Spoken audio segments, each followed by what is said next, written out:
শুভ সন্ধ্যা বন্ধুরা। আগের ভিডিওতে তোমাদের বিশ্বের দ্বিতীয় বৃহত্তম রথযাত্রা সম্পর্কে বলেছি আর দেখিয়েছিলাম জগন্নাথ মন্দির, সঙ্গে মেলাটাও তোমাদের দেখিয়ে দিয়েছি।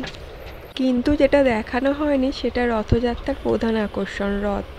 মাহেশের রথটা আজকে তোমাদের দেখাবো, আর সঙ্গে দেখাবো জগন্নাথের মাসির বাড়ি।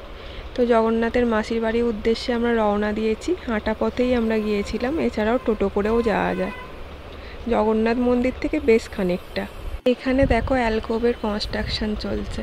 আমি পুরো রাস্তাটাই কভার করার চেষ্টা করেছি, যতটা সম্ভব হয়েছে তোমাদের দেখিয়েছি। তো চলো জগন্নাথ মন্দিরের উদ্দেশ্যে যাওয়া যাক।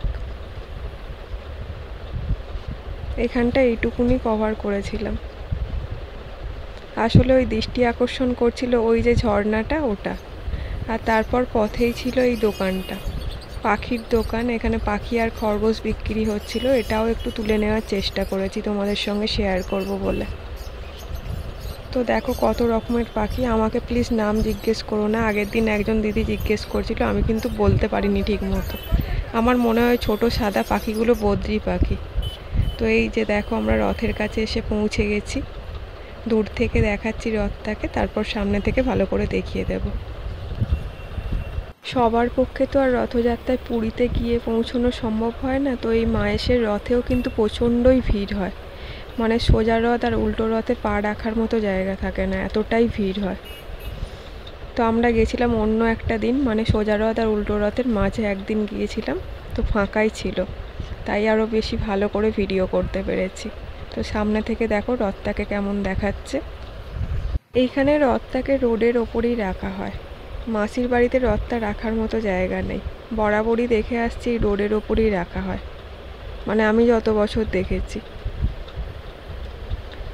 আর ব্যারিকেড করা তো অবশ্যই থাকে, সঙ্গে গার্ডও থাকে। তো এই রথটা দেখার পর আমরা চলে গেছিলাম মাসির বাড়ি। এই যে দেখো মাসির বাড়ি যাওয়ার রাস্তা, কিন্তু এই দিক দিয়ে মাসির বাড়ি যাওয়া যাচ্ছিল না, যেতে হবে আমাদের সোজা। যদিও ইন্ডিকেট করা ছিল এই দিকেই, তো সোজা যাচ্ছি। গিয়ে চলো মাসির বাড়ির কাছে গিয়ে তোমাদের সঙ্গে কথা হচ্ছে। এই যে দেখো আমরা মাসির বাড়ি এসে পৌঁছে গেছি, আর দুধারে বেশ কিছু জিনিস বসেছিল।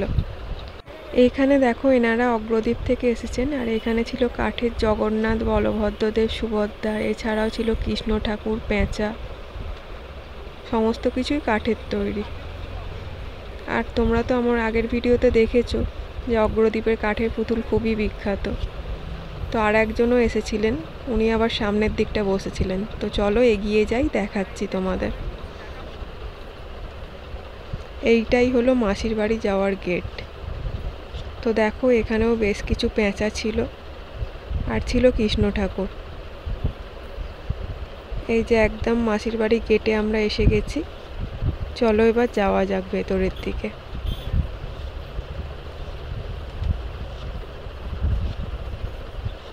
ঢোকার মুখেই চোখ পড়লো এই জুয়েলারিগুলো। এত সুন্দর জুয়েলারিগুলো ছিল, চোখ আটকে যাচ্ছিল ওখানে। দেখো কত সুন্দর। আগে তোমাদের বাইরে থেকে মাসির বাড়িটা এক ঝলক দেখিয়ে দিই, তারপর ভেতরে নিয়ে যাব। তো দেখো এটাই হচ্ছে মাসির বাড়ি। রথের দিন জগন্নাথ দেব এখানেই আসেন। আর রথটা যদিও রোডের ওপর থাকে, তোমাদের তো আগেই বললাম, কিন্তু জগন্নাথ দেব এই মন্দিরেই আসেন। তো চলো এবার ভেতরে যাই।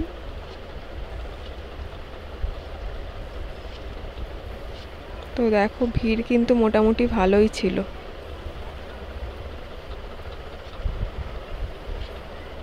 প্রথমে বাইরে থেকেই আমি ছবি তোলার চেষ্টা করছিলাম, ভেতরে যাওয়ার সুযোগ পাচ্ছিলাম না। অবশেষে একটু ফাঁকা হতে ভেতরে গিয়ে ছবিগুলো তুলে নিই।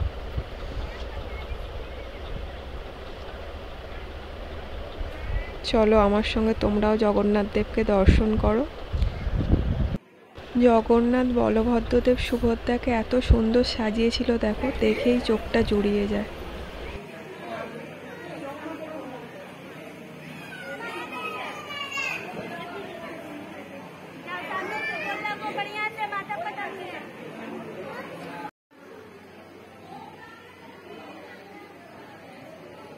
আর এই মাসির বাড়িতে পুজো দেওয়ার ব্যবস্থা তো ছিলই, সঙ্গে ভোগ প্রসাদও পাওয়া যাচ্ছিল।